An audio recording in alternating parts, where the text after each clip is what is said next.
हर जगहों पे दुनिया के चर्चे होते हैं, रिलैक्सेशन के चर्चे होते हैं, हर जगहों पे इंजॉय करने के चर्चे होते हैं। गम इतना ज़्यादा बढ़ गया है दुनिया में कि कॉमेडी सुनाई जाती है ताकि लोगों का गम हल्का हो जाए। हर महफिलों में, चाहे पार्लियामेंट में हो, असेंबली में हो, स्कूल कॉलेज की एनुअल फंक्शन हो, हर जगहों पे चुटकुले सुनाए जाते हैं ताकि लोगों का गम दूर हो जाए। जो लोग भी प्रोग्राम में शरीक होते हैं, चाहे नेताओं के प्रोग्राम में हो, चाहे स्कूल का एनुअल फंक्शन हो, किसी भी सभाओं में, हर जगहों पे टेंशन दूर करने के लिए चुटकुले सुनाए जाते हैं। और मुशायरे में भी हंसने हंसाने की बातें होती हैं ताकि लोगों का गम दूर हो जाए। कवि सम्मेलन में यही बातें होती हैं। नेता लोग भी उसी तरह की बातें करते हैं। मोटिवेशनल जो स्पीकर होते हैं उसके यहाँ भी हंसने हंसाने की बातें होती हैं। सामने स्टूडेंट्स बैठे हुए होते हैं, वहाँ भी उसी गुफ्तगू को ज़्यादा अहमियत दी जाती है जिस गुफ्तगू में हंसने का मौका मिलता हो। लेकिन जिस कदर कॉमेडी बढ़ती जा रही है दुनिया में, उतना ही गम बढ़ता चला जा रहा है, मुसीबतें बढ़ती चली जा रही है। जब तक लोग फिल्म हॉल में बैठकर फिल्म देखते हैं, थोड़ी देर के लिए उसको अच्छा लगता है, लेकिन वहां से निकलने के बाद एक गम का तूफान पहले के मुकाबले में शदीद हो जाता है। तो आखिर गम का इलाज है कहां? इस समस्या का समाधान किसके पास है? सबके पास टेम्पररी इलाज है। चुटकुला सुना दें, कोई कहानी सुना दें, कोई डायलॉग सुना दें, ये सब एक टेम्पररी वक्ती इलाज है गम हल्का करने का, मगर गम दूर करने का एक परमानेंट इलाज है। क्योंकि गम देने वाला अल्लाह है, जो हमारा और आपका, सारी दुनिया का पैदा करने वाला है। बीमारी देने वाला वही अल्लाह है, और शिफा भी देने वाला वही अल्लाह है। व इज़ा मरज़ तो फहुवा यशफीन, जब मैं बीमार होता हूं तो वही शिफा देता है। पैदा करने वाला, रोजी देने वाला, इज्जत और जिल्लत देने वाला, हुकूमत देने वाला, हुकूमत छीनने वाला, ये सब उसी माबूद हकीकी का काम है, वही करता है। तो जब जमीन में पाप बढ़ जाते हैं, जब जमीन में गुनाह बढ़ जाता है, तो गम बढ़ जाता है, बीमारियां बढ़ जाती हैं। खतरनाक बीमारियां, एड्स, खतरनाक बीमारियां, प्लेग, खतरनाक बीमारियां, कोरोना, ये सारी बीमारियां उस वक्त होती हैं दुनिया में जब दुनिया में ज़िनाकारी बढ़ जाती है। लोग अपनी बीवियों में दिलचस्पी कम लेते हैं और एंटी नेचुरल, खिलाफ फितरत चीजों में दिलचस्पी ज्यादा लेते हैं। जब लोग पानी कम पीते हैं, शराब और ताड़ी ज्यादा पीते हैं, जब लोग अपने माँ बाप से मोहब्बत कम करते हैं और गैरों से दोस्ती ज्यादा करते हैं, जब लोग मदरसा, मस्जिद और खानकाहों से नजदीकियां कम बढ़ाते हैं और दूसरी गैर जरूरी महफिलों से कुर्बत और नजदीकी ज्यादा कर देते हैं, तो ऐसे वक्त में अल्लाह आसमान से आग नहीं बरसाता है, बल्कि अल्लाह तबारक व तआला सुकून छीन लेता है। पैसों के अंबार पे भी लोग बेचैन रहते हैं, 10 बाल बच्चों के दरमियान भी लोग बेचैन रहते हैं, और साहब गरीबी में भी बेचैन रहते हैं। पूरी दुनिया को बेचैनी की आग में जलाया जाता है। हकीकी आग में तो मरने के बाद जहन्नम में जलेंगे लोग। हकीकी आग, जहां सिर्फ आग ही आग है, वो है जहन्नम। और वो जहन्नम भी उसी तरह सच है जिस तरह अभी रात सच है, रात के बाद दिन निकलेगा, यह सच है। आसमान का सूरज ये आग का एक गोला है जो जमीन से 13 लाख गुना ज्यादा बड़ा है। वो सूरज ये फैक्ट है, हक है। रात में चांद निकलता है, ये भी हक है। गर्मी के बाद बारिश, बारिश के बाद सर्दी का मौसम आता है, ये भी एक सच है। चाहे कोई हजार इनकार करे कि नहीं है, कौन कहता है कि दिन निकलेगा, नहीं है दिन, ये सब एक कहने सुनने की बातें हैं। नहीं है चांद, ये सब सिर्फ कहने सुनने की बातें हैं। ये जिस तरह से ये मज़हका खेज बात है, एक पागलपन की अलामत है, उसी तरह अगर कोई कहे कि मरने के बाद कुछ नहीं होता है, दुनिया ही में आग है, दुनिया ही में बाग है, जो अच्छा काम करेगा यहाँ अच्छा मिलेगा, जो बुरा करेगा दुनिया ही में उसको बुरा मिलता है, ये बात भी सिरे से गलत है। इसलिए गलत है कि अल्लाह तबारक व तआला ये वसी कायनात को पैदा किया है और हमको मुख्तसर दिन के लिए यहाँ पैदा किया है कि ताकि तुम यहाँ कैसा काम करो, अच्छा करोगे, ईमान लाओगे तो वहां जन्नत है मरने के बाद, और यहाँ अगर तुमने ईमान नहीं लाया, अच्छा काम नहीं किया, तो मैंने तेरे लिए वहां आग, जहन्नम की आग मैंने तैयार करके रखा है, वहां वो आग है। जिस तरह दुनिया में एक पानी के कतरे से तुझको पैदा करके मैं इतना बड़ा अजूबा इंसान बनाया, उसी तरह मरने के बाद सड़ी हुई तेरी डेड बॉडी में दोबारा जान पैदा करके फिर तुझे जिंदा करके मैं तुझसे हिसाब लूंगा कि तुमने अपनी जवानी का इस्तेमाल कैसे किया, तुमने रात कैसे गुजारी, तुमने दिन कैसे गुजारे। मैंने अरबों की दौलत तुझको दी, तुमने उसका क्या इस्तेमाल किया, और मैंने तुझको आजमाते हुए गरीबी दी, तुमने उस गरीबी में क्या गरीबी का क्या इस्तेमाल किया। ये सारी चीजें अल्लाह पूछेगा। जो अल्लाह तबारक व तआला, हम कुछ नहीं थे मगर हमको सब कुछ बनाया, तो फिर उस रब को तो पूरा पूरा हक हासिल है कि वो मुझसे पूछे कि मैंने तुझको जबान दी थी, तुमने इस जबान के जरिए तुमने क्या क्या बोला, मैंने आंख तुझको दी थी, इस आंख का तुमने देखने में क्या क्या कैसे कैसे तुमने इस्तेमाल किया। मैंने तुझको पेट दिया था, पेट में हजारों लाखों प्रकार की मशीन बना दी थी ताकि रोटी खाओ, चावल खाओ, फल फ्रूट खाओ, सारी चीजें खाओ। एक तरफ पेशाब बन के निकलेगा, एक तरफ पखाना बन के निकलेगा, एक तरफ उसी रोटी चावल का ब्लड बन के तेरी सारी रगों में गर्दिश करेगा। अगर ब्लड बनना बंद हो जाए तो तुम मर जाओगे, पेशाब बनना बंद हो जाए तो भी मर जाओगे, पखाना बनना बंद हो जाए तो भी मर जाओगे। तो स्टूल भी जरूरी है, यूरिन भी जरूरी है, ब्लड भी जरूरी है। एक सिस्टम अल्लाह ने बना दिया कि तुमको खाना पीना है, और वो खाना पीना पेट में जाने के बाद वो मशीन सारा काम करेगी, एक तरफ ब्लड, एक तरफ यूरिन, एक तरफ स्टूल, ताकि तुम जिंदा रह सको। इतनी जबरदस्त मशीन जो अगर थोड़ा सा लीवर गड़बड़ हो जाए तो 50 लाख रुपए खर्च करने के बाद वो मशीन बदली जाती है चाइना में, यानी लीवर का ट्रांसप्लांट होता है। अगर किडनी खराब हो जाए, जो किडनी तुम्हारे वाटर को रिफाइन करके एक तरफ पेशाब बनाता है, एक तरफ खून बनता है, अगर थोड़ी सी किडनी में इन्फेक्शन हो जाए तो आदमी के सामने सिवाय मौत के और कुछ नजर नहीं आती है। किडनी ट्रांसप्लांट होने के बाद भी सबकी किडनी सक्सेस नहीं हो पाती है, और डायलिसिस पर लोग जिंदा रहते हैं 2 साल, 3 साल, 4 साल, 5 साल, 10 साल भी जिंदा रहते हैं आज की टेक्नोलॉजी के हिसाब से। चूंकि जो मौत का वक्त है उससे पहले तो उसको जिंदा रहना ही है, उससे पहले तो मरना है नहीं। अब उसके लिए तरह तरह की दवाइयां निकल गई हैं, डायलिसिस निकल गया है। तो ये किडनी जो हमारे पानी को रिफाइन करके पेशाब बना के बाहर निकाल कर हमको जीने का मौका देती है, अगर वह किडनी खराब हो जाए तो अमेरिका, यूरोप में बड़ी तेजी के साथ किडनी खराब हो रही है। तो अब चूंकि पहले किडनी की तस्करी होती थी कि दूसरे आदमी का किडनैप किया, उसको जंगल लेके गए, उसका पेट फाड़ा, उससे किडनी निकाला, उसको जाके 10 लाख रुपए में बेच दिया किसी मालदार के हाथों, ये किडनी उसको सेट कर गई, उसको जैसे कि जिंदगी मिल गई।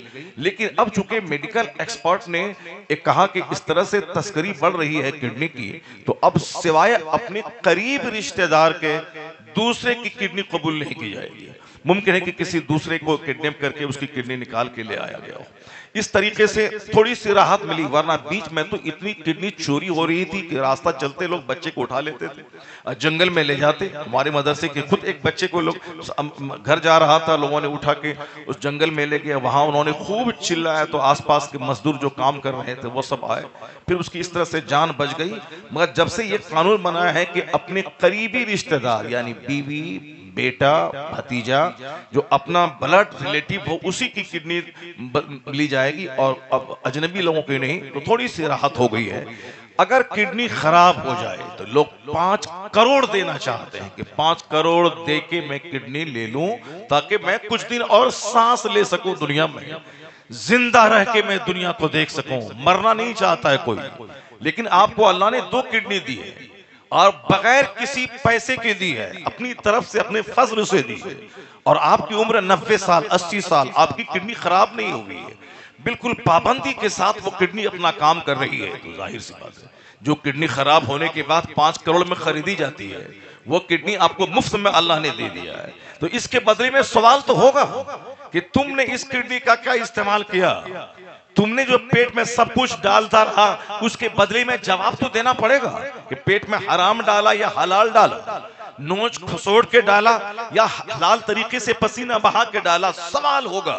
ला तज़ूलु क़दम अब्दिन हत्ता युसअल अन अर्बईन। इस हदीस को तो मैं कहता हूं हर मुसलमान के घर की दीवार में लिखी रहना चाहिए और हर मुसलमान को अपने घर में लिख के रखना चाहिए, ताकि छोटे छोटे बच्चों के दिमाग में भी यह बात रहे कि मैं बेलगाम नहीं हूं, मेरा मालिक अल्लाह है और वो क़यामत के दिन मुझसे हिसाब लेगा। हिसाब से गफलत की वजह से सारे ड्रामे दुनिया में हो रहे हैं, जबकि लोगों को मालूम है कि मेरी मौत सर्टन है, मगर वक्त अनसर्टन है। उसका मौत है, मरूंगा, लेकिन कब मरूंगा ये किसी को मालूम नहीं है। एक पल के बाद मरूंगा या 90 साल के बाद मरूंगा, ये किसी को मालूम नहीं है, मगर मौत हक है, मरना है, ये सबको मालूम है। मरने के बाद कहां जाना है ये सबको मालूम है। ये दुनिया का 100 साल 1 सेकंड है उस दुनिया के मुकाबले में, ये सबको मालूम है। मगर गफलत वाली ऐसी जिंदगी है जैसे कि इनको मरना ही नहीं है, हिसाब देना ही नहीं है, मालिक हकीकी के सामने जाना ही नहीं है। बस एक लग्जरियस लाइफ के पीछे सारी दुनिया पागल है, सारे लोग पागल हैं। अच्छा खाएं, अच्छा पहने, अच्छा घर बनाएं, अच्छी गाड़ी खरीदें, जबकि सबको मालूम है कि कोई आदमी अरबों में खेलने के बाद वो खतरनाक बीमारी की जद में आके तड़प तड़प के मरा। उनके घर में 1000 कुंटल बासमती चावल था, मगर वो खा नहीं सका। ऐसी खतरनाक बीमारी उसको हुई कि डॉक्टर ने कहा कि चावल खाओगे तो जो 10 साल जियोगे तो 10 साल पहले ही मर जाओगे। एक आदमी 10 करोड़ की कार खरीदा है सीतामढ़ी शहर में, मगर डॉक्टर कहते हैं कि तुझको खतरनाक शुगर की बीमारी है, अगर तुम 5 किलोमीटर डेली पैदल नहीं चला, तेज तेज कदम पसीना नहीं बहाया तो तेरा जीना मुश्किल होगा। हार्ट की बीमारी होगी, किडनी खराब होगी, लीवर डैमेज होगा, ब्रेन हेमरेज होगा, फालिज का खतरा एनी टाइम लगा रहेगा कि किसी भी टाइम में फालिज का हमला हो सकता है।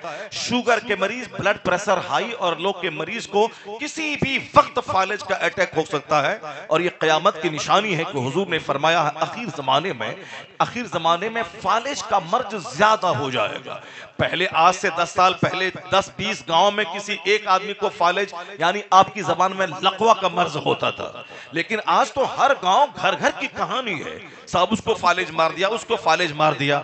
मालूम है आपको 1400 साल पहले आकाए दो जान इस्लाम ने कहा था कि जब देखना सडन डेथ, अचानक मौत ज्यादा होने लगे, अचानक मौत। अरे वो तो अभी मुझसे मिला था, नहीं कुर्सी पर बैठा था, अचानक ब्रेन हेमरेज किया, मर गया। वो रास्ता चल रहा था, चक्कर आया, गिरा और मर गया। वो गाड़ी पे बैठा था, जैसे गाड़ी स्टार्ट किया फौरी मर गया। अरे वो तो भी दरसगाह में बच्चों को पढ़ा रहा था, दरसगाह से उठा, चक्कर आया, गिरा, मर गया। ये सडन डेथ, अचानक मौत। आकाए दो जहान इस्लाम ने 1400 साल पहले कहा था जब देखना अचानक मौत होने लगे तो समझ जाना अब दुनिया के विनाश का टाइम करीब आ गया है, यानी कयामत का वक्त करीब आ गया। लोग अपनी आंखों से देख रहे हैं और जान रहे हैं कि हुजूर ने जो कहा था वो सामने नजर आ रहा है। ये कयामत का अलार्म है, ये कयामत की रिंग बज गई, अब कयामत आने वाली है। चूंकि मौतें मफाजात आम है, अचानक मौत हो रही है। ये इसीलिए है ताकि लोग समझ जाएं, संभल जाएं, ताकि लोग अपने कयामत आने से पहले अपनी जन्नत की तैयारी कर लें। ऐसा नहीं कि वो देखें हाँ कयामत की निशानी हो गई तो हम जैसे गफलत में डूबे हैं, डूबे नहीं। ये कयामत की निशानी हुजूर ने इसीलिए उसकी खबर दे दी ताकि जो लोग बचे हैं वो सचेत हो जाए, वो होशियार हो जाए, वो समझ जाए कि अब हमारी तबाही का वक्त करीब आ गया और हकीकी बर्बादी से बचने के लिए मुझको क्या क्या करना चाहिए। अब वो ज्यादा वक्त नहीं रहा कि दुनिया 10,000 साल रहेगी, अब ज्यादा टाइम नहीं कि दुनिया 50,000 साल तक रहेगी, चलो आज नहीं तो कल तौबा कर लेंगे। नहीं, जिस तरह मौत का वक्त कल मौत आ जाएगी और तू प्लान बनाता रह जाएगा कि बुढ़ापे में नेक बनेंगे, मगर मौत तुझको बूढ़ा होने के लिए छोड़ेगी नहीं, चढ़ती जवानी में तुझको दबोच लेगी। इसलिए अक्लमंदी का तकाजा है कि अभी आज इसी वक्त में बंदा सच्ची तौबा कर ले। अगर 10 मिनट के बाद अगर मौत आ गई तो मौत से पहले पहले सच्ची तौबा कर लिया तो हुजूर फरमाते हैं कि मौत आने से पहले जो घरघराहट की आवाज आती है, अल्लाह ताला उस घरघराहट की आवाज तक तौबा तेरी कबूल फरमा लेता है। यानी हत्ता युगरगी, जो खरखराहट की आवाज आती है उस वक्त से पहले तक तौबा कबूल है। इलाही मैं शराब पीता था अब नहीं पीऊंगा, चाहे 25 साल तुम शराब पीते रहे, सच्ची तौबा कर लिया कि अब नहीं पीऊंगा, अल्लाह माफ कर देगा। तू 10 साल तक ज़िना करता रहा, बस सच्ची तौबा कि अब नहीं करूंगा, आंख उठा के नहीं देखूंगा। और सच्ची तौबा का हाल अल्लाह को मालूम है, अगर दिल से वाकई तौबा कर लिया तो पिछले सारे गुनाहों को अल्लाह माफ कर देगा। तो अब ये जो कहेगा कि 10 साल के बाद कर लेंगे, ये मकान बनाने के बाद कर लेंगे, सरकारी नौकरी के बाद कर लेंगे, रिटायरमेंट के बाद कर लेंगे, बेटी की शादी हो गई तो कर लेंगे, बेटे को नौकरी मिल गई तो कर लेंगे, ये मकान फिनिश हो गया तो कर लेंगे, तो बंदा गया मारा गया। क्योंकि फिनिश होने से पहले ही इनका काम फिनिश हो जाएगा, इनकी बेटी की शादी से पहले ये खुद कब्रिस्तान पहुंच जाएगा। तो ये शैतान का एक धोखा है। आज इसी वक्त फौरी बंदा तौबा करे कि जो वो हो गए मुझसे, जो गुनाह हो गया, अब मैं नहीं करूंगा। अक्लमंदी का यही तकाजा है और अक्लमंद ऐसा ही करता है। आकाए दो जहान सलाम ने फरमाया, सरकार जब भी आपका वुजू टूट जाता था फौरी तयम्मुम कर लेते थे, जबकि सामने नदी है, वहां आप जाके वुजू कर सकते थे और करते थे।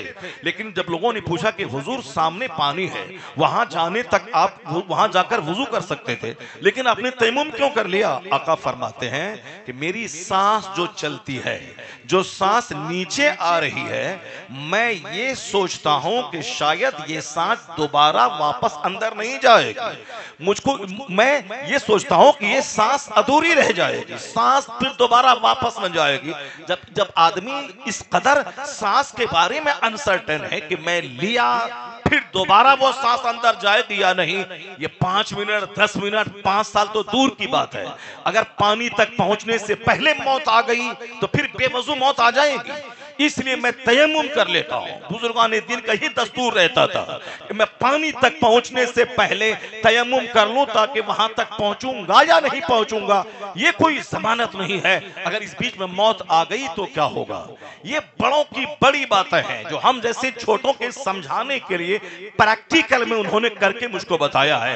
एक गफलत है, एक लापरवाही है, एक सुस्ती है, जैसे कि क़यामत आएगी ही नहीं, मरने के बाद हिसाब देना ही नहीं है। सब लोग लगे हैं दुनिया की छोटी सी जिंदगी को लग्जरियस, कंफर्टेबल, आरामदेह, लाभदायक बनाने में लगे हैं। जबकि सोने का घर भी मिल जाए तो भी 100 साल के अंदर ही मुझको घर छोड़ के कब्रिस्तान जाना, 1000 एकड़ जमीन खरीद लो तो भी 100 साल के अंदर ही उस जमीन को छोड़कर मुझको कब्र के अंदर जाके सड़ने के लिए पहुंच जाना। चाहे मेरा 10 बेटा 10 IAS ऑफिसर बन जाए, DM बन जाए, उसके बावजूद मुझको 100 साल के अंदर दुनिया छोड़ के कब्रिस्तान जाना है, वहां फरिश्तों का सामना करना है और मरने के बाद की जो दुनिया जहां का एक दिन 50,000 साल के बराबर है, उस दुनिया में प्रवेश करना है, कदम रखना है। वो है हकीकी दुनिया, ये है प्रोविजनल आर्जी दुनिया जो आने वाली दुनिया है। ऐसा नहीं कि मैं मर गया तो मेरी तारीख खत्म हो गई, नहीं, ऐसा नहीं होता। ये जिस्म जो फिजिकल मिट्टी का जिस्म है, ये इस जिस्म की तारीख खत्म हो गई, लेकिन जो रूह है उस रूह की तारीख तो हकीकत में मरने के बाद उसकी तारीख शुरू होती है। चूंकि मरने के बाद की जो दुनिया है उस दुनिया का यौम इख्तिताम नहीं है, वह सदा रहने वाली दुनिया है। जो मौत का मजा चखना था चख लिया, अब दोबारा ऐसी जिंदगी अल्लाह देता है जिस जिंदगी में फिर दोबारा कभी मौत नहीं है, जहां हजारों साल, खरबों साल, महासंख्यों साल, महासंख्य की क्या हैसियत है, सदा इटर्नल लाइफ, हमेशा रहना है।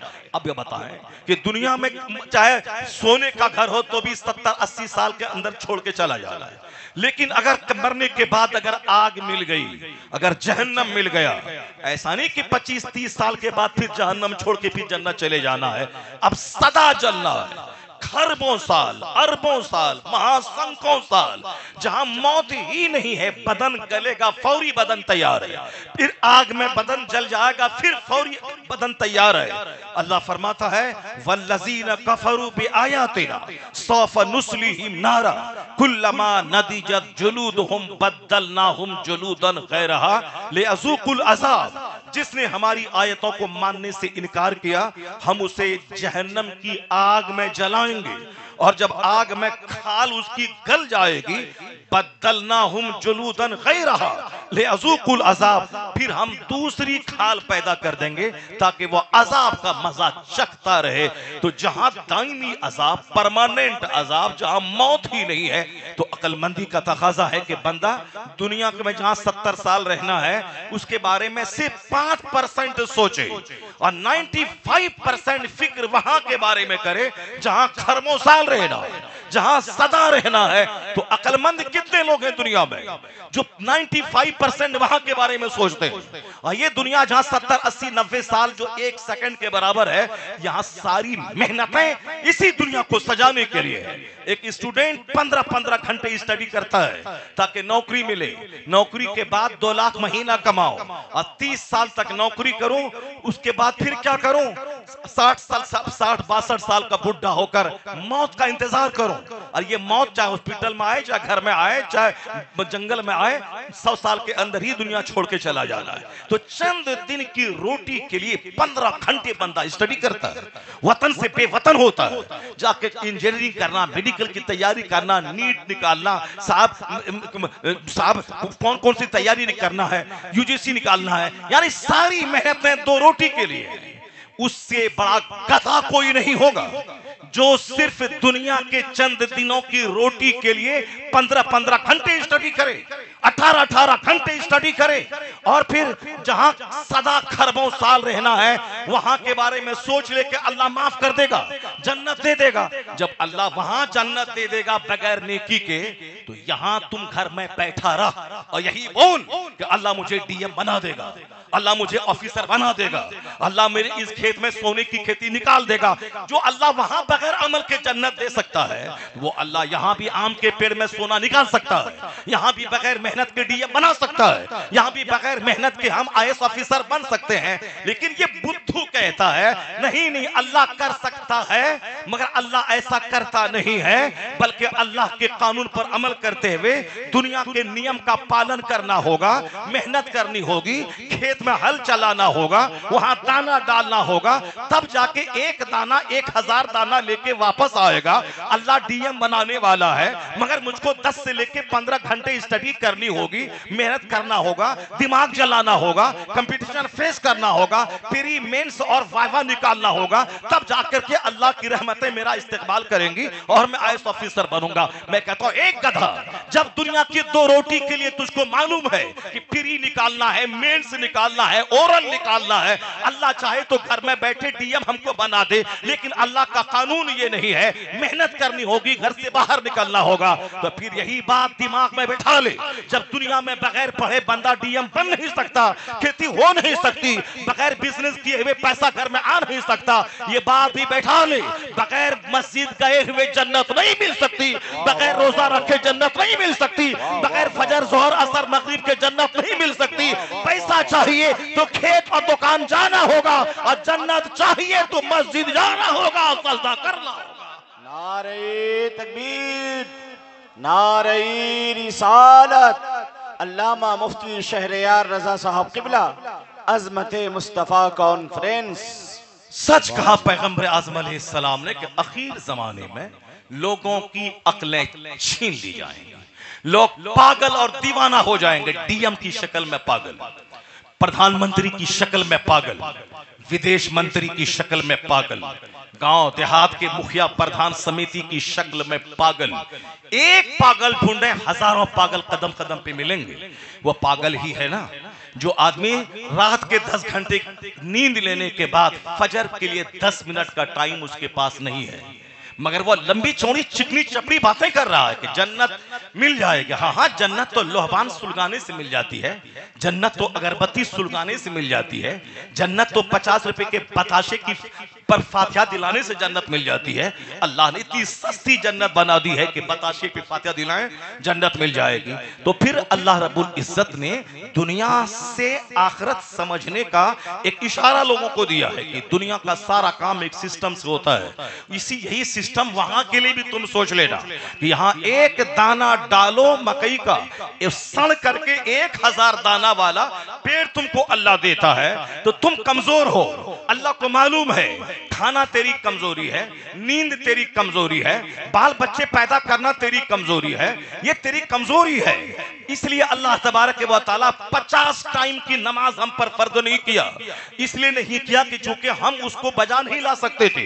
ये और बात है कि 24 घंटे अल्लाह के दिए हुए हैं, तो 24 घंटे में 50 टाइम का नमाज भी हम पर फर्ज हो गई होती नमाज, तो भी हमारे लिए जरूरी था, क्योंकि 24 घंटे अल्लाह ने मुझको दिया है और 24 घंटे में हर आधा घंटा के बाद एक नमाज होती। ये हमारे लिए कंपल्सरी था कि जमीन अल्लाह की, आसमान अल्लाह का, दी हुई सांस अल्लाह की, हवा अल्लाह की, ऑक्सीजन अल्लाह की दी हुई, तो हम हर आधा घंटा के बाद अल्लाह को सजदा करें। मगर मेरे रब ने अपने महबूब रहमते दो आलम अलैहिस्सलाम का रुखे ज़ेबा देखकर, अपने महबूब के चेहरे को देखकर महबूब की उम्मत पे रहम किया है कि तुम मेरे महबूब के गुलाम हो, इसलिए तुमको मैं इनाम देता हूं कि तुझको हर आधा घंटा पे नमाज नहीं पढ़नी है, रात में 10 घंटे की नींद लेनी है और 10 मिनट के लिए सिर्फ फजर में चले जाना है, फिर फजर से जोहर तक 8 घंटे खेत खलियान में काम करना है, अब 15 मिनट के जोहर में चले जाना है, फिर 3 घंटे काम काज कैलूला में गुजारना है,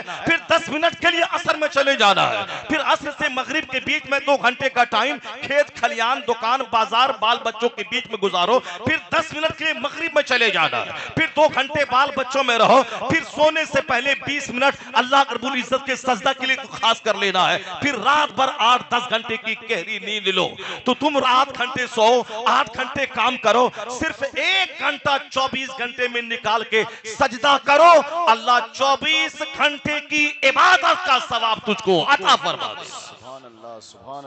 इस कदर अल्लाह रब्बुल इज्जत ने हमारे लिए आसानियां पैदा फरमा दी है, पर उससे बड़ा अहमद, उससे बड़ा गधा कौन होगा जो इस कदर सहूलियात और आसानियों के बीच में अपना मन चलाता है कि ऐसा करने से चलो यार जन्नत पक्की है, जन्नत मिल जाएगी। कुछ लोग तो गुनाह करते करते इस कदर सीना उसका हार्ड हो जाता है कि फिर वह जन्नत का ही इनकार कर जाता है, यानी वह कुफ्र के करीब पहुंच जाता है, काफिर हो जाता है। अगर वो कह दिया कि जन्नत नहीं है तो हो गया काफिर, अगर बोल दिया कि जहन्नम नहीं है तो हो गया काफिर, अगर बोल दिया कि नमाज पढ़ना जरूरी नहीं है हो गया काफिर, यानी कानून की रोशनी में वह काफिर हो गया। चूंकि ये दुनिया है, इस दुनिया में अल्लाह ने सबको आजादी दी है जीने की, यहाँ सांप चुचंदर बंदर सुअर सबको अल्लाह रोजी देता है। इससे आप घबराए मत कि नहीं हम तो शराब पीते हैं, हम तो सूद खाते हैं, फिर भी मेरा माल बढ़ रहा है। 5 पहले दुकान थी, अब 10 दुकान हो गई, मैंने मॉल बना लिया, मार्केटिंग कॉम्प्लेक्स मैंने बना लिया, मैंने मार्केट बना लिया, सड़क के किनारे मैंने जमीन खरीद ली, उसमें 15 दुकान मैंने निकाल दी। 15 दुकान थी पहले, मैंने 30 दुकान मैंने कर दिया। यही सब तो कहानियां हैं। कोई ये नहीं बोलता कि मेरी नमाज फर्ज हम पर हुई थी 15 साल में, मैं नमाज शुरू किया हूं 20 साल में, ये 5 साल की मेरी नमाज मेरे जिम्मे कज़ा है, मौलाना साहब इसको कैसे अदा करेंगे, ये गुनाह कैसे माफ होगा। हज फर्ज हुआ था 25 साल की उम्र में, मेरे माँ बाप गरीब हैं, पैसा मैं कमाता हूँ, उस पैसे का मालिक मैं हूँ, क्या माँ बाप को पहले हज करवाऊं या हम पर हज करना पहले फर्ज है? कोई नहीं पूछता, सिर्फ मन की बातें मानता है। अरे माँ को नहीं ले गया, बाप को नहीं ले गया, पहले अपना हज कर लिया। खबीस मरदूद, मैं तेरी बात मानू कि शरीयत की बात मानू? अल्लाह जो कहता है उसकी मानू कि तेरी नफ्स की मानू? मुस्तफा जो कहते हैं उनकी बात मानू कि समाज के रीति रिवाज को मानो? शरीयत कहती है कि जब बंदा अपने पैसे का मालिक हो जाए, कि वो इस्तिताअत के लायक हो जाए, वो साहब हज को जा सकता हो, आ सकता हो, तो माँ बाप के पास माल नहीं है, बेटे के पास माल है, ये बंबई दिल्ली पंजाब में कमा रहा है, फैक्ट्री का मालिक हो गया, वहां ठेकेदार हो गया, इसके इसके पास पैसे हैं तो हज इस पर फर्ज है, माँ के पास माल नहीं है तो माँ पे फर्ज नहीं है, बाप के पास माल नहीं है तो बाप पर फर्ज नहीं है, इस पर फर्ज है। हाँ, अगर ये बंबई दिल्ली में फैक्ट्री डाल करके पैसा जो कमाता है वह सब पैसा बाप को दे देता है कि हम कमाते हैं, आप इसके मालिक हैं, तब बाप पर हज फर्ज है। लेकिन अगर ये सारा पैसा अपने पास रखता है बाप की जरूरत के लिए, उनको कपड़ा खाना पीना उसको पॉकेट खर्चे के लिए 10, 20, 50 हजार देता है, तो बाप पर हज फर्ज नहीं है, बेटे पे हज फर्ज है। अगर इसके पास ढेर पैसा है तो बाप को भी साथ में लेके जाए, माँ को भी साथ में लेके जाए। लेकिन अगर उतना पैसा नहीं है तो सबसे पहले अपना हज फर्ज अदा करे। माँ को करवाएगा तो नफल होगा, कोई नफल कबूल नहीं होता जब तक कि फर्ज न अदा करे। अगर वह बाप को भेजेगा तो नफल होगा, कोई नफल कबूल नहीं होता जब तक कि बंदा अपना फर्ज न अदा करे। बाप पर अलग रोजा फर्ज है, माँ पर अलग फर्ज है, बीवी पर अगर पैसा है उस पर कुर्बानी अलग वाजिब है, शौहर के पास माल है उस पर कुर्बानी अलग वाजिब है। अगर बीवी के पास पैसा नहीं है तो हम उसकी तरफ से कुर्बानी देने के मुकल्लफ नहीं कि नहीं देख पिछले साल अपने नाम से किए थे इस बार बीवी के नाम से कर दें, नहीं होगा। अगर हर साल तुम साहिबे निसाब हो तो तुम पर हर साल कुर्बानी वाजिब है। बीवी के पास माल है तो उस पर अलग कुर्बानी वाजिब है, अगर उसके पास माल नहीं है तो नहीं वाजिब है, तुम पर वाजिब है, तुम कुर्बानी करो। अगर तेरे पास ढेर पैसा है तो पहले अपना वाजिब अदा करो, उसके बाद अपनी बीवी की तरफ से कर दो, ये नफल होगा, सवाब मिलेगा। माँ की तरफ से कर दो, बाप की तरफ से कर दो। ऐसा नहीं होगा कि अपना वाजिब है अदा नहीं करें, इस बार माँ की तरफ से कर देते हैं, इस बार बीवी की तरफ से कर देते हैं। मन नहीं चलेगा, शरीयत चलेगी, मुस्तफा का कानून चलेगा। ये नहीं बोला कि वो अपना चला गया बाप को छोड़ दिया, नहीं होगा।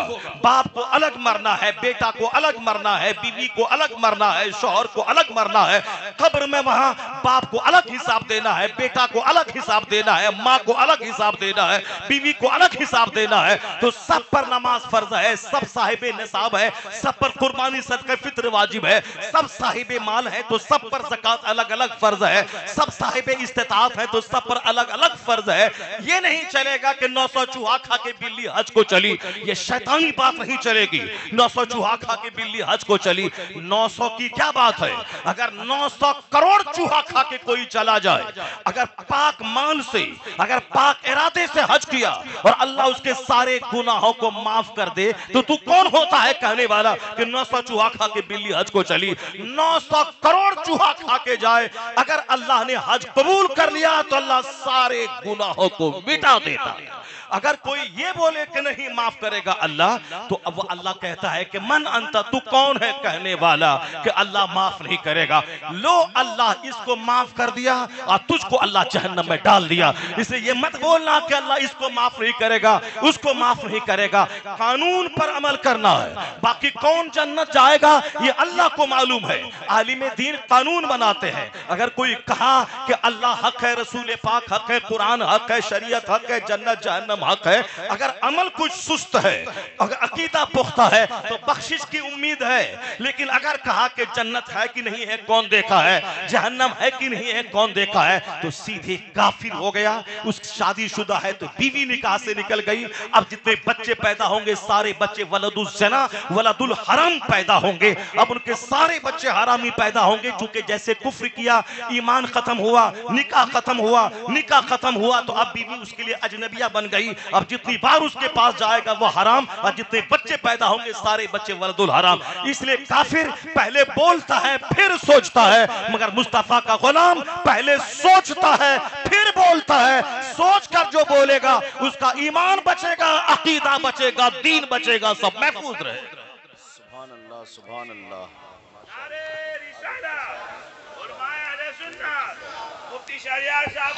जिंदाबाद जिंदाबाद, बहुत अच्छा। इसलिए वो हदीस हर दीवार में लिख के रखना है जो मुस्तफा ने फरमाया, ला तज़ूलु क़दमा अब्दिन हत्ता युसअल अन अर्बईन। बंदे का पांव क़यामत के दिन अपनी जगह से 1 इंच नहीं हटेगा जब तक कि वह 4 सवाल के जवाब नहीं दे दे। बहैसियत मोमिन आप पर भी लाजिम है कि आप इस हदीस से पाक को याद करें, अपने घर की दीवार में लिख के रखें, अपने छोटे छोटे बच्चों को बताएं, ताकि बच्चा बचपन से ही जान जाए कि मुझको डीएम भी बनना है और जन्नत भी जाना है, मुझको प्रोफेशनल ऑफिसर भी बनना है, जन्नत भी जाना है, मुझको प्रोफेसर भी बनना है, जन्नत भी जाना है, 2-4-10 मार्केटिंग कॉम्प्लेक्स भी बनाना है, जन्नत भी जाना है, मुझे 500 एकड़ जमीन भी खरीदनी है और जन्नत भी जाना है। तो फिर उस बच्चे को आगे जाने के बाद आखिरत छोड़ के सिर्फ दुनिया के पीछे पागल कभी नहीं होगा, बल्कि वो दौलतमंद बनेगा नमाज के साये में, रोजा हज और ज़कात के साये में। उसको गाड़ी चाहिए मगर नमाज छोड़ के नहीं, नमाज के साथ गाड़ी चाहिए। उसको बंगला चाहिए मगर नमाज छोड़ के नहीं, नमाज के साथ बंगला चाहिए।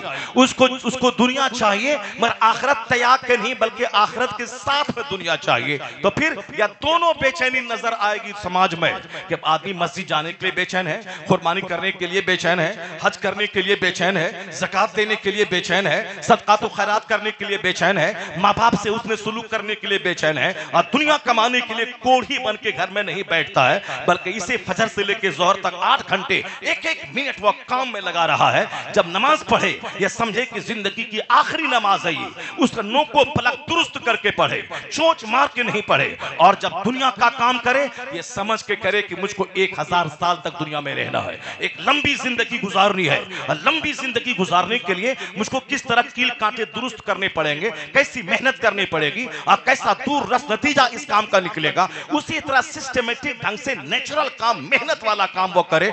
जब दुनिया का काम करे, मौला अली कहते हैं जब दुनिया का काम करो यह समझ लो कि मुझको बहुत दिन तक जिंदा रहना है, ताकि दुनिया का काम फिट कायदे से क्या करो, और जब आखिरत का काम करो ये समझ लो कि ये जिंदगी की आखिरी नमाज है, ताकि उस नमाज को खुशू और खुजू के साथ अदा करो। किस कदर मौला अली हकीमों के सरदार, फलसफियों के सरदार, मुतब्बिरीन के सरदार, हकीमों के सरदार ने क्या जबरदस्त नुस्खा अता फरमाया है कि जब दुनिया का काम करो बेदिली के साथ नहीं। चलो मदरसे में पढ़ते हैं, नहीं मौलाना बने, नहीं नौकरी मिली, अजान दे देंगे, ट्यूशन पढ़ा देंगे, कुछ कर देंगे, नहीं नौकरी मिली तो ट्यूशन पढ़ा लेंगे, नहीं नौकरी मिली तो साहब क्या करेंगे, तो कोई दुकान कर लेंगे, मोबाइल ठीक कर लेंगे। ये कभी जबरदस्त फकीर नहीं बन पाएगा, कभी जबरदस्त खतीब नहीं बन पाएगा, कभी जबरदस्त राइटर नहीं बन पाएगा, कभी जबरदस्त शायर महबूब भाई की तरह नहीं बन पाएगा, बल्कि दिमाग में ठानना होगा कैसे नहीं शायरी आएगी, कैसे नहीं शेखुल हदीस में बनूंगा, कैसे नहीं इमामुन नहव में बनूंगा।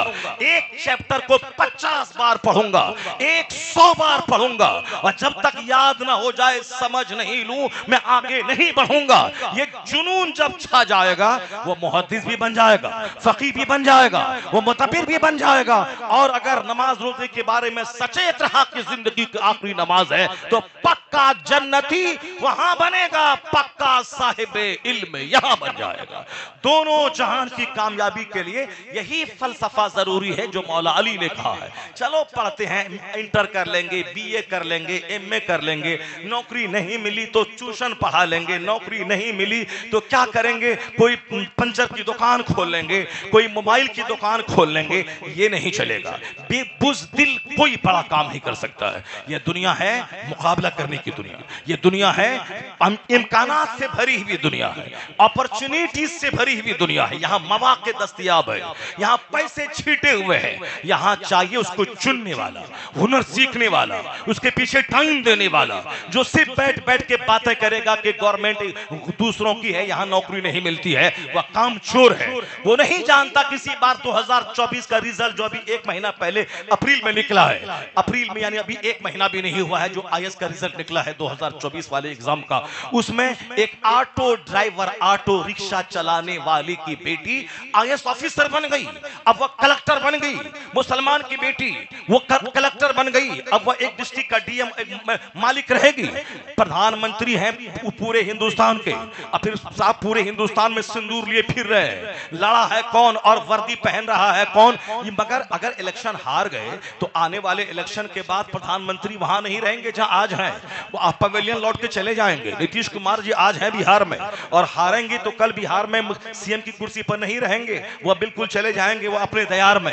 लेकिन एक डिस्ट्रिक्ट का मजिस्ट्रेट कलेक्टर अगर कोई बन गया या कोई लड़की बन गई तो आखिर नौकरी जब तक है 62 साल तक, उस वक्त तक वो एक डिस्ट्रिक्ट का मालिक बन के रहेगा, एक डिस्ट्रिक्ट का मालिक बन के रहेगी। इसलिए अपने बच्चों को झोला छाप नेता मत बनाइए, दूसरों के पीछे भागने वाला नेता मत बनाइए। वो सब कुछ नहीं हुआ तो मुखिया में उड़ गए, नहीं आता है लंगड़ा लूला काला कलोटा लूला लंगड़ा, ना बोलना आता है ना लिखना आता है, ना एक साथ किसी ऑफिसर के सामने खड़ा होना आता है, कोई काम नहीं आता है तो चलो मुखिया में उड़ जाओ, मुखिया में उड़ जाओ, पैसा बाप की जमीन बेच दो, वो पैसा शराब पिला दो, ताड़ी पिला दो, मुसहर को झांगल को संथाल को ताड़ी पिलाओ, उसके वोट ले लो। यानी एक गलत नीति। और फिर मुखिया बनने के बाद सबको नोचो, गरीब का इंदिरावास का मकान मिल रहा है 2.5 लाख रुपए 50,000 उससे नोच लो कि हमने तुझको दिलाया है। जब बंदा किसी लायक नहीं रहेगा तो वो जाके नेतागिरी करता है, उस नेतागिरी में झूठ की खेती करता है, वो उस झूठ की खेती के साथ साथ दूसरों पे अत्याचार और जुल्म करता है।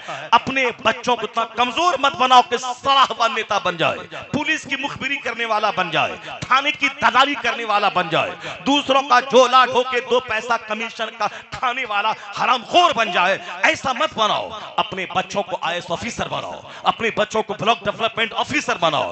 राजनीति छोड़ दे, 5 साल में इलेक्शन होगा, 1 वोट है, ऑनेस्ट आदमी को दे देना, उसके बाद सारी एनर्जी तालीम पे लगा दे, सारी ताकत एजुकेशन पे लगा दे। अपने बच्चों को दीन सिखा कि तू मुसलमान है, मरने के बाद वहां हिसाब देना है, जन्नत जाना है, लेकिन 24 घंटे तस्बीह लेके नहीं बैठना है। कुदरत का सिस्टम ये नहीं है, सिस्टम है फजर पढ़ के काम में लग जा, जोहर पढ़ के काम में लग जा, असर पढ़ के काम में लग जा, मगरिब पढ़ के काम में लग जा, ईशा पढ़ के सो जा। ईशा से फजर के बीच में कोई नमाज फर्ज नहीं है, वो आराम का वक्त है। फजर से लेके जोहर तक कोई नमाज फर्ज नहीं है, वो काम का टाइम है। इसलिए अपने बच्चों को बता दें कि ये दुनिया काम की जगह है, यहाँ मेहनत करना है, यहाँ लड़ के नौकरी लेनी है। कहां से सवाल देगा वो? केमिस्ट्री फिजिक्स बायोलॉजी जो चैप्टर है वहीं से सवाल देगा। वो कौन अपने बाप दादा की कब्र से सवाल लाके देगा? इस कदर किताब का कीड़ा बन जाओ, चाहे एनसीईआरटी का सिलेबस हो, चाहे सीबीएसई का सिलेबस हो, चाहे बिहार बोर्ड का सिलेबस हो। अपना बच्चा अगर 10-15 घंटे डेली टाइम देता है तो सवाल का सेट करने वाला वो सेट नहीं कर पाएगा, वहां तक जवाब पे हमारे बच्चे की नजर चली जाएगी। इसलिए अपने बच्चों को डीएम बनाओ, मैनेजर बनाओ, प्रोफेसर बनाओ, नेवी में भेजो, उसको टीचर बनाओ, पीएचडी डिग्री होल्डर बनाओ, ताकि रोजी रोटी के लिए ज्यादा फिक्रमंद न रहे। नौकरी मिले यहाँ, उधर सजदा भी करे, दीन का काम भी करे, ताकि जब दुनिया से मरे तो सीधे जन्नतुल फिरदौस में दाखिला हो जाए। तो दुनिया में कामयाब होने के लिए भी मेहनत जरूरी है और जन्नत जाने के लिए भी मेहनत जरूरी है। कोढ़ी यहाँ के लिए भी बोझ है और सुस्त और काहिल को जन्नत भी नहीं मिलेगी। तो दोनों जहान की कामयाबी का राज इसी में है कि बुज़दिल न रहे, कामचोर न रहे, वह फिसफिसा सा प्लान न बनाए, प्लान पड़ा रखे। मुझको जन्नत जाना है, जन्नतुल फिरदौस जाना है और दुनिया में आईएएस ऑफिसर बनना है, मुझको दुनिया में प्रोफेसर बनना है, प्रोबेशनरी ऑफिसर बनना है। प्लान अगर पड़ा रखा, उसी हिसाब से मेहनत की, अगर डीएम नहीं बन पाया, अगर ब्लॉक डेवलपमेंट ऑफिसर तो बन जाएगा, प्रोबेशनरी ऑफिसर तो बन जाएगा। अगर प्लान बड़ा रहा तो यहां भी कामयाबी कदम चूमेगी और अगर जन्नत का भी प्लान रहा तो मरने के बाद जन्नत भी कदम चूमेगी। दोनों जहान की कामयाबी का राज अल्लाह ने बताया है। रब्बना आतीना फिद दुनिया हसना व फिल आखिरति हसना व क़िना अज़ाबन्नार। अल्लाह ने ये दुआ सिखाई है, ये दुआ बंदे की नहीं है, ये दुआ अल्लाह ने बताया है। कुरान शरीफ में आया है कि तुम ये दुआ मांगो अल्लाह से कि ए अल्लाह मुझे दुनिया में भी अच्छाई अता करता कि दूसरों के सामने भीख नहीं मांगना पड़े, दूसरों के सामने जलील नहीं होना पड़े, ज़कात कलेक्शन किया हुआ माल सारा हड़प के हराम के तौर पर ना खाना पड़े, मदरसे का सारा चंदा अपनी एसी अपनी गाड़ी के पेट्रोल पे हराम तरीके से खर्च करने का ज़हन अल्लाह ना दे। चूंकि उसी गरीब बच्चों के नाम पे चंदा लिया हो, जो बच्चे गरीब हमारे घर हमारे मदरसे में पढ़ते हैं, वह बच्चे की पढ़ाई पढ़ाई नदारत है, ना उसको ठीक से खाना है, ना उसके ठीक से बैठने की जगह है, ना उसका टेबल डेस्क है, ना उसके लिए चटाई है, ना उसके रात में सोने के लिए एक छोटे से कमरे में 50 बच्चे को घुसा दिया ताकि उसको खतरनाक बीमारी, स्किन डिजीज, चमड़े के जल्दी अमराज होता रहे, सब होता रहे, और अपनी गाड़ी, अपनी कार, अपने घर, अपनी एसी सब चलता रहे। 5 बच्चे को मोहरा बनाकर अपनी जिंदगी को ऐश में और से गुजारने का उस बच्चे को मोहरा बना दिया जाए। ये मत कर। जिसके से आपकी रोजी है उसकी राहत का ख्याल रख, उसकी तालीम का ख्याल रख, उसकी वजह से ज़कात, खैरात, फितरात, चंदा मिल रहा है तो फर्स्ट एंड फॉरमोस्ट उसकी शिक्षा है, उसकी तालीम है, उसके उस पर मेहनत करना है। पहले 4000 महीना उत्तर प्रदेश में मिलता था तो बंदा 12 घंटे बच्चों के पीछे लगाता था। अभी 2 लाख महीना मिल रहा है तो 5 घंटे भी मुश्किल तमाम सिर्फ हाजिरी बनाकर वो मदरसे में किसी तरह घड़ी देखकर जहां देखता है 1:30 बजा, फौरी मोटरसाइकिल पे बैठा और अपना डेरा गया। अपना बच्चा सेंट जेवियर से सेंट मैरी में पढ़ेगा और जिसके नाम पे 2 लाख महीना गवर्नमेंट दे रही है वो चाहे जैसे जिए, जैसे पढ़े कि ना पढ़े, बस सिर्फ मदरसे में बच्चों को दिखा दे कि मेरा मदरसा जिंदा है ताकि मेरा मदरसा बंद ना हो, मेरी नौकरी खतरे में ना पड़े। कैसी सोच हो गई। गवर्नमेंट पैसा देती है कि मुसलमानों के बच्चे पढ़ें, मदरसों में जो तनख्वाहें मिलती हैं कोई हिंदू का बच्चा वहां नहीं पढ़ता है, वो सारे बच्चे मुसलमानों के पढ़ते हैं। तो हमें अपने बच्चों को पढ़ाने के लिए ही 1 लाख तनख्वाह गवर्नमेंट देती है, हमें अपने मुसलमान बच्चों को पढ़ाने के लिए ही 50,000 रुपए तनख्वाह मुझको गवर्नमेंट देती है। वहां तो एक मजहबी जुनून, एक कौमी जुनून और फिर गवर्नमेंट का प्रेशर, वहां तो स्कूल के मुकाबले में 3-4 यानी 3 गुना ज्यादा मेहनत होनी चाहिए। ये अगर पढ़ा तो मेरा कौम का बच्चा पढ़ेगा और हमारी इस्लामी जिम्मेदारी है और फिर गवर्नमेंट तनख्वाह भी दे रही है। मगर बुज़दिली की इंतहा हो गई, काम चोरी की इंतहा हो गई। नतीजे में मदरसे का निजाम ठप होता चला गया। इसलिए काम चोर बच्चों को ना बनाए, हराम खोर बच्चों को ना बनाए, मदरसे का माल खाने वाला ना बनाए।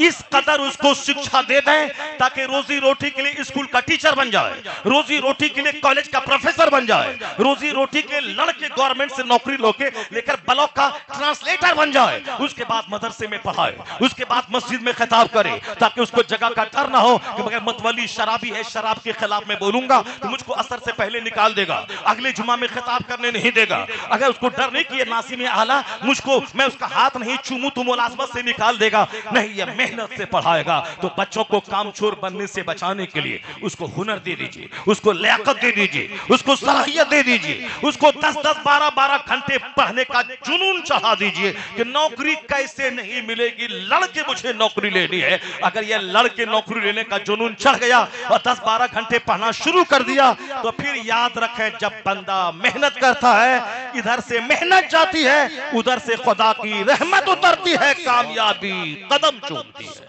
कामयाबी कदम चूमती है। रब्बना आतिना फिद दुनिया हसना वफिल आखिरत हसना।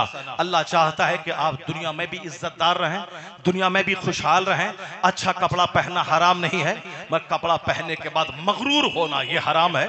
अच्छा खाना खाना हराम नहीं है, मगर अच्छा दस्तरखान बिछाने के बाद ये बोलना कि मेरे अलावा पूरे गांव में अच्छा कौन खाता होगा, ये हराम है। अच्छा जूता पहनना, अच्छा चश्मा पहनना, अच्छी घड़ी पहनना, राडो घड़ी 2 लाख की पहनना हराम नहीं है, पहनो अगर अल्लाह ने दिया है। लेकिन घड़ी पहनने के बाद दूसरों को हकीर समझना, अपने आप को सुपीरियर समझना, ये हराम है। अल्लाह नेमत देता जाए तो सजदा बढ़ा दे, तकवा बढ़ा दे, परहेजगारी बढ़ा दे, शुक्र बढ़ा दे, तो अल्लाह नेमत घटाएगा नहीं, नेमत बढ़ाता रहेगा। क्योंकि वादा है खुदा का, वाला इन शकरतुम लाज़ीदन्नकुम, अगर तुमने नेमत का शुक्रिया अदा किया, नेमत घटाएंगे नहीं, नेमत को बढ़ाते चले जाएंगे, नेमत बढ़ती चली जाएगी। आज समाज में काफिरों को तो छोड़िए, उसका यकीन आखिरत पर नहीं है कि यहीं में खाओ पियो मर जाओ, मरने के बाद कुछ नहीं होता है। इतना ही होता है कि अच्छा कर्म करोगे तो मरने के बाद कोई अच्छी मखलूक में जन्म लोगे, अगर गलत करोगे तो कुत्ता बिल्ली छुचंदर सुअर बन के पैदा होगे। ये अकीदा बिल्कुल निराधार, सिरे से गलत है, इसमें कोई दम ही नहीं है। ये अकीदे में दम है कि मरने के बाद दोबारा जिंदा होंगे, फिर क़यामत कायम होगी होगी, मुझको हिसाब किताब देना है। ये अक्ल से करीब लगता हुआ फॉर्मूला है जो अल्लाह पानी की एक बूंद से मुझको पैदा करके माँ के पेट से निकाला है, वो अल्लाह दोबारा हमें कब्र में मेरी सड़ी हुई हड्डी में जान देके जिंदा करेगा, फिर मुझसे हिसाब लेगा। इस अकीदे में दम है। अब वो है कि ये यहाँ अच्छा कर्म किया तो मरने के बाद अच्छा होगा, या नहीं तो सुअर बिल्ली छुछंदर कुत्ता पैदा होगा। ये बिल्कुल निराधार और बेबुनियाद बेसलेस फॉर्मूला है। एक कौम मुस्लिम, आखिरत दुनिया से ज्यादा कीमती है। दुनिया एक कतरा पानी, आखिरत बहता हुआ समंदर, विशाल समंदर। पहला सवाल होगा क़यामत के दिन, बंदा अपनी जगह से हटेगा नहीं। अन उमर ही फीमा अफना, ये बहुमूल्य जीवन, ये कीमती जिंदगी तुमने किस काम में गुजारी? ये सवाल सबसे पहले होगा। ये कीमती जिंदगी जिसमें urine, stool, blood, kidney, intestine, ये हार्ट, लंग्स, ब्रेन, आईब्रोज, ये हेयर, बाल अगर सर से गल के गिर जाए, गंजा हो जाए तो बंदा जहर खा के मर जाता है। समाज में सारे लोग उसको ऐब की निगाह से देखते हैं। ये बाल किस कदर नेमत है अल्लाह की, कि सर में बाल है तो बंदा खूबसूरत और हसीन लगता है। तो बाल कितनी बड़ी नेमत है, इसका सवाल होगा। तुम्मा लतुसअलुन्ना यौमइज़िन अनिन नईम, हर नेमतों के बारे में सवाल होगा। ये कीमती जिंदगी का इस्तेमाल तुमने क्या किया? सिर्फ दूसरों की बहू बेटी को सूंघने में, दूसरों के घर को लूटने में, बिकी हुई जमीन को बेचने में, अपनी टट्टी दीवार बढ़ा के खिसका के दूसरे की जमीन हड़पने में, खेत का आल छाट करके हर बरसात के मौसम में अपना खेत बढ़ाने में। यह खेत क्या प्लास्टिक बैलून है क्या कि हर साल खेत बढ़ता रहता है? गरीब के खेत में बढ़ा दिया, अगर वो दबंग रहा तो वो आल तोड़ के तेरे खेत में डाल दिया। सुनो, अगर ऐसा होता रहा तो जिसकी लाठी उसकी भैंस, यही चलता रहेगा। ये कानून में इस्लाम कहता है 1 इंच जमीन अगर किसी की जुल्मन तुमने हड़प लिया तो कयामत के दिन 7 तबक जमीन का तौक तेरे गले में डाला जाएगा। 7 मन मिट्टी अगर सर पे कोई डाल दे तो हमारी ओझड़ी निकल जाएगी, पेशाब पखाना निकल जाएगा, लेकिन 7 तबक जमीन, पूरी जमीन, ये जहां हम लोग रहते एक लेयर है, इसी तरह 7 लेयर्स है हर के नीचे। जैसे आसमान 7 लेयर्स में, आसमान 500 साल की मुसाफत के बराबर मोटा, फिर बीच में खाली स्पेस, उसके बाद फिर दूसरा आसमान, उसी तरह ये जमीन 7 तबक है। हदीस में आया है जो जुल्मन किसी की जमीन हड़प ले एक बालिश तो 7 तबक जमीन का तौक जंजीर उसके गले में डाला जाएगा। ये बात अगर दिल गिरा बैठ के अगर आपने इस बात को दिल में बांध लिया तो फिर एक बालिश तो छोड़िए, एक अंगुली जमीन लेने में आपको जहन्नम की आग नजर आएगी। आप अपनी जमीन छोड़ देंगे मगर दूसरों की हड़पेंगे नहीं। लेकिन चूंकि इसका जिम्मेदार वो माँ बाप है जो अपने बच्चों को इंजीनियर डॉक्टर की बात तो बताई, जन्नत की बात नहीं बताई, आखिरत की पकड़ की बात नहीं बताई, जहन्नम की आग से बचने की तदबीर नहीं बताई। हमारे बच्चे भाग रहे हैं, आपने बच्चों की फिक्र कहां किया है? हमारी बेटियां भाग रही, आपने अपनी बेटियों को बचाने की फिक्र कहां किया है? आपने तो भगाने का माहौल घर में कायम किया है। डॉक्टर का चर्चा, मालदार का चर्चा, खूबसूरती का चर्चा, स्मार्टनेस का चर्चा, अरे वो जो बहू करके लाया है, क्या बात है, क्या नाक है, क्या रुखसार है, क्या आंखें हैं, क्या हाइट है, क्या अंगुलियां हैं, क्या पिंडली है। यानी हमने चर्चा स्मार्टनेस का किया, हमने चर्चा खूबसूरती का किया। तो मेरा जो बच्चा छोटा छोटा सामने है वो अभी तो सोचेगा कि मेरी भी होने वाली बीबी स्मार्ट हो, खूबसूरत हो, चाहे कुछ भी हो जाए मगर नाक लंबी हो, आंख बड़ी हो, चाहे उसके हमल चोर दरवाजे से 5 बार सदर हॉस्पिटल में, पढ़ाई के जमाने में, कोचिंग सेंटर में, हाई स्कूल में, इंटरमीडिएट में, डिग्री कॉलेज में, पीजी करते हुए सब चाहे 4 हमल गिर गया हो 4 कॉलेज में, उससे कोई बहस नहीं, मगर आंख बड़ी होनी चाहिए, नाक लंबी होनी चाहिए, चेहरा गोश्त से भरा होना चाहिए और हाइट 5 फीट की होनी चाहिए। क्योंकि आपने कभी चर्चा अपने बच्चों के सामने मेरिट का नहीं किया, कैरेक्टर का नहीं किया, तहज्जुद गुजारी का नहीं किया, नमाजों की पाबंदी का नहीं किया, ईमानदारी का नहीं किया, वफा का नहीं किया, सदाकत और सच्चाई का नहीं किया। तो आपका बच्चा जानेगा कैसे कि असल क्वालिटी ये नाक नक्शा नहीं है, असल क्वालिटी ऑनेस्टी है, असल क्वालिटी दीनदारी है, असल क्वालिटी पायसनेस है, असल क्वालिटी राइचसनेस है, असल क्वालिटी वफा है, अल्लाह का से डर है, तकवा है, परहेजगारी है, इफ़ाए अहद है, हराम खाने से इज्तनाब है, हलाल की ललक है। ये क्वालिटी कहां आपने बताई कि वो जान दे दिया मगर हराम नहीं खाया, वह नौकरी को त्याग दिया मगर हराम नहीं किया। आपने ये क्वालिटी क्वालिटी कहां बयान की। एक लड़की के सामने एक गैर मुस्लिम कहता था कि मैं 5 करोड़ दूंगा, तू मेरे पास आजा, अपना धर्म त्याग के मेरे साथ चल, मेरे साथ चल। वो बोली मैं सारी जिंदगी कुंवारी रह जाऊंगी, मैं शादी नहीं करूंगी, मगर मैं अपने ईमान का सौदा नहीं करूंगी। आप ये क्वालिटी कहां बयान किया? अपने बच्चों के सामने किरदार पेश कीजिए, अच्छे लोगों की कहानी बयान कीजिए, सरकार गौसे आजम की कहानी बयान कीजिए कि 20 साल तक पढ़े, 25 साल तक आपने जंगल में जाके दरख्त के पत्तों को खाकर अल्लाह अल्लाह किया, 4 बीवियां हैं, 49 औलाद है, मगर कभी चेहरा रोजी की तलाश में आपका मैला नहीं हुआ, कभी आपने एक सजदा नहीं छोड़ा, 40 बरस तक ईशा के वजू से आपने फजर की नमाज पढ़ी। सरकार आला हजरत फाज़िल बरेलवी 1000 के करीब किताबें लिखी, करोड़ों मुसलमानों के ईमान का तहफ़्फ़ुज़ किया, मगर कभी जमीन नहीं खरीदी, कभी अच्छा मकान नहीं बनाया, अपनी जमीन को बढ़ाने का ख्याल नहीं आया, बल्कि हमेशा मुस्तफा के गुलामों के ईमान और दीन के बचाने का ख्याल आया। नमक रोटी खाते रहे, पुराने घर में रहते रहे, अपनी आमदनी से किताबें छपवाते रहे, मंजर इस्लाम रजा मस्जिद कायम करके दीन इस्लाम का काम करते रहे, मगर कभी आपने मकान के बारे में, जमीन के बारे में, अपने बाल बच्चों के लिए कोई फैक्ट्री बना के दे दूं ताकि मेरा बच्चा खाता रहे, उसको रोजी की फिक्र ना रहे, ये जलील ख्याल तो हम जैसे जलीलों के दिमाग में आता है। जन्नत की बात नहीं है, कब्र के अजाब की बात नहीं है, ये बच्चा को खाना कैसे मिलेगा, मेरे मरने के बाद ये दाने का मोहताज न रहेगा, जैसे कि इसी ने बच्चे को पैदा किया है। कुरान बार बार कहता है ला तक़्तुलू औलादकुम खश्यता इमलाक, गरीबी के डर से बच्चों को कत्ल मत कर, हम तुझे भी रोजी देते हैं, तेरे बच्चों को भी रोजी देंगे। हम भूल गए जो खुदा मुझको रोजी देता है वही मेरे बच्चों को भी रोजी देगा। जब बच्चों की जिंदगी मेरे हाथ में नहीं है तो उसकी रोजी की फिक्र तू क्यों करता है? अपने बच्चों के सामने उसूल की बात कीजिए, बड़ों की बात कीजिए, नेकों का चर्चा कीजिए, नेक लोगों के अहवाल जिंदगी बयान कीजिए, ताकि उस जिंदगी से नूर मिले, आपका बच्चा भी स्ट्रांग हो जाए। अगर कोई नौकरी उसको ईमान लुटा के मिल रही हो, वो नौकरी को ठोकर मार दे, ईमान बचा ले।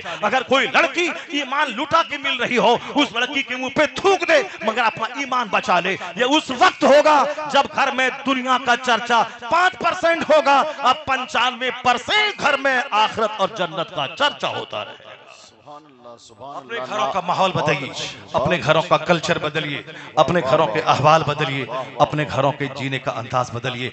मैंने गुफ्तगू शुरू की थी कि सारी दुनिया आज बेचैनी की आग में जल रही है, नहीं है सुख। आप जिसकी तलाश में मारे मारे फिर रहे हैं, ये भी ले लें, वो भी ले लें, ये भी कर लें, वो भी कर लें, उसके बाद आराम से बैठ के इबादत करेंगे। झूठ 100% झूठ है, ये शैतान का बहकावा है। खरबों में खेलने वाला Charlie Chaplin, British comedian, film star, वो तो रोता है कि मैं बारिश में नहा कर रोना चाहता हूं ताकि कोई मेरे आंसू को देख नहीं पाए। हिंदुस्तान का फिल्म स्टार वो फांसी के फंदे पे लटकता है। तो जब फिल्म स्टार के घर में सुकून नहीं है, जब नेता के घर में सुकून नहीं है, जब अमेरिका में सुकून नहीं है, तो सुकून है कहां? कुरान कहता है अला बिज़िक्रिल्लाहि तत्मइन्नुल कुलूब, जान ले कि जहां इबादत है वहां सुकून है, जहां तिलावत है वहां सुकून है, जहां जिक्र है वहां सुकून है, जहां अल्लाह के खौफ से आंसू बहता है वहां अल्लाह दिल में सच्चा सुकून अता करता है। तो बाल बच्चे जमीन की फिक्र में रोना बंद कर दे, जन्नत की फिक्र में रो, अल्लाह के डर से रोना शुरू कर, इधर आंसू निकलेगा, उधर आसमान से सुकून चैन की बहारें बरस जाएगी। अल्लाह ने सारा सुकून जिक्र में, तिलावत में, इबादत में रखा है। बुजुर्गान दीन के 40-40 बच्चे होते थे, मगर उनके सजदे में, इबादत में, मामूलात में कोई फर्क नहीं पड़ता था। आज एक बच्चे हैं, चेहरा लटका है, ये कर देंगे, वो कर देंगे, ऐसे कर देंगे, नतीजे में घर, दरवाजा, खानदान, फैमिली, सारा सिस्टम बर्बाद है। अल्लाह के कानून से बढ़कर कोई कानून नहीं है, मुस्तफ़ा के ज़ाब्ते से बढ़कर कोई ज़ाब्ता नहीं है। ज़ाब्ता यही है कि मज़हब इस्लाम की रस्सी को मजबूती से थामे रखें, सरकार दो जहां अलैहिस्सलाम की सुन्नतों की पैरवी करें, अपने घरों को तिलावत से, इबादत से, सजदों से, जिक्र से, दुरूद से अपने घरों को रोशन करते रहें। अल्लाह तबारक व तआला हमको, आपको, सारे मुसलमानों को दोनों जहान की नेमतों से माला माल फरमाए, सेहत और तंदुरुस्ती अता फरमाए, जन्नत अता फरमाए, हुजूर की शफाअत अता फरमाए। अल्लाह ताला हमें अपने बाल बच्चों की दीनी मजहबी तरबियत करने की तौफीक अता फरमाए। आमीन। व आखिरु दाअवाना अल्हम्दुलिल्लाहि रब्बिल आलमीन। अस्सलामु अलैकुम व रहमतुल्लाहि व बरकातुहू।